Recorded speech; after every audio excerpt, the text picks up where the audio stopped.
Well, the significance is that in the only book he ever wrote, Notes in the State of Virginia, Jefferson talks about the possibility or the impossibility of blacks and whites living together without turmoil, without fighting.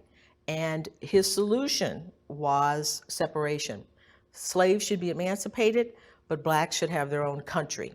And at first he thought maybe it was out west, he thought maybe it was in Africa, but he did not think that blacks and whites could live together in harmony, because whites would never give up their prejudices and black people would never forgive white people for what they had done. He said, how could you love a country that had treated you the way blacks had been treated in the United States? So we typically think of Jefferson as optimistic, but in that area, he was not optimistic. He didn't see how we could live together. And the people marching towards the statue, I think, were doing so as a way of claiming him for that kind of idea.